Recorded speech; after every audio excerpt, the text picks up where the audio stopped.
kasi yung daddy ko, last April lang siya nawala. Oh.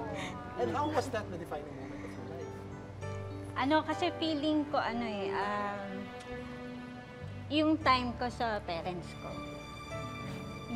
Wala ako na tissue lang. Hindi, maganda yung sa kanya. Maganda yung sa kanya. Condolences galing sa amin. Hindi, kasi parang feeling ko, nabibigay ko naman yung time and everything sa parents ko. Pero nung sobrang bilis kasi nung nangyari kay daddy. Parang in 2 weeks lang. Parang Was it because of COVID?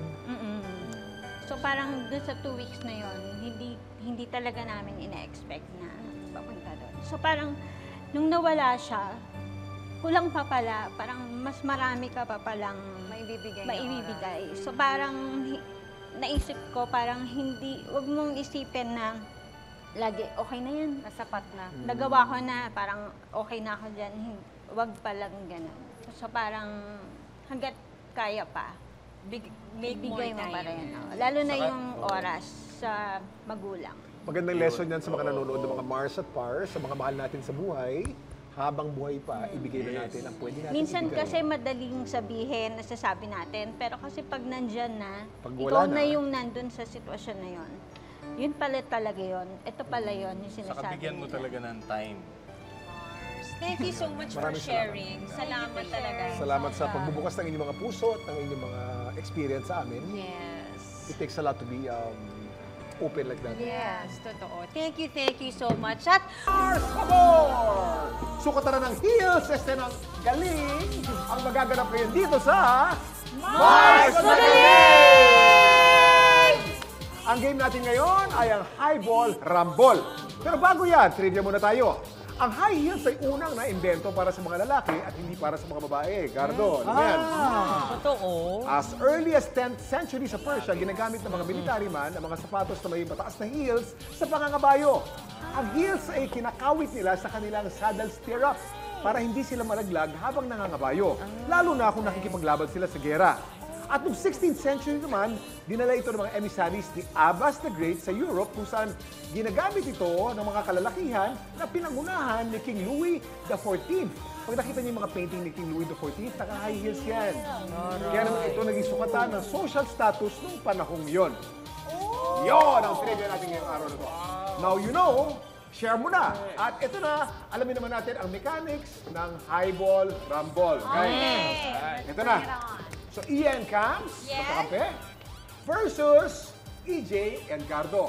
Okay. O, suot nyo ang mga high heels nyo. Okay, Yes, yes, high heel check. Wawalisin nyo lahat ng mga bolang nakikita nyo dyan sa sahig. Okay. At ang goal ninyo, within 2 minutes, makapagpasok dyan sa dalawang base ng pinakamaraming bola. Okay. Yung mas maliit na bola, mas mataas ang points yan. 2 points yan. At yung malaking bola, 1 point.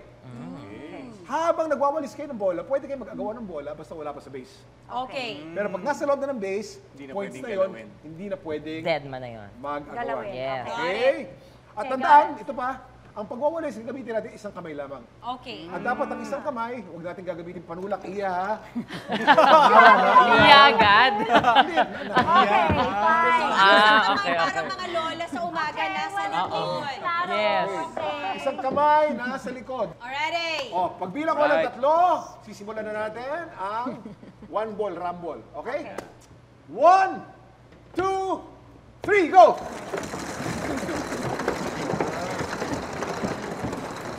Mars, wala Ano, ka wala na, kahit Mars, wala na. isa. Mars, Aki ah.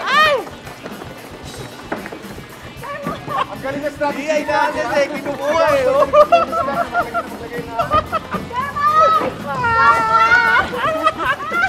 Ano na, AJ? Wala pa tayo. Teka lang, ano ba yan? AJ! Oo nga eh. Hello? Nakakarami na. Mars, iya. Galing, strategy. Ang galing naman ni... Ang galing. Ano ba yan? Ba't ang galing niyo magwalis? Alam mo, Iya, magulang ka pa. May goal sila eh. Kaya ba yan? Kaya ba yan?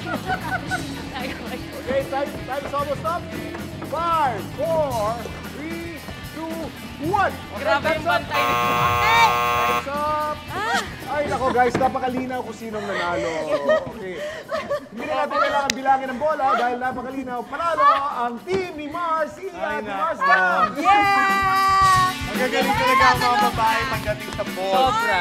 Hindi naman sa balls, pagdating sa Chore, ang walisan. magwalis. Walisan. Pero makikita mo naman kasi ang strategy. But guys, thank you for playing with us. At may pa-something kami syempre para sa inyo. That was fun. Of course. Itong giveaway na to, ay, kayo lang ang thank meron you. nito. Ay, Sa buong perfect. history ng Mars, kayo lang ang nabigyan ng ganyan. Thank you so much. Talaga? Alam mo, kuya, pag nakita-kita sila dito, at ang mga bisita natin. Baka nagkapalitan pa. But thank you so much, guys, for such a fun morning. Grabe, punong-puno. Siksik na siksik. May konting padrama pa tayo today. Mars. I love it. Yeah. May pakembot. Yeah. Kaya thank you so much, May Mars. pasig. Mars, Thank you so Ivy, EJ, thank you so much for sharing your stories. Baka meron kayong mga gustong i-vlog, syempre, yung mga TikTok Sabi ko accounts. sa'yo, di ba? Ayan, Yes. pagkakataon Mars, mo Ivy, na. ito ng moment mo. Ay, Mars. Ayan, oh. Okay, go, Mars. Hindi. Magte-thank you lang ako sa Sibela Salon, Marikina. Ay, Yes. sponsor, Mars.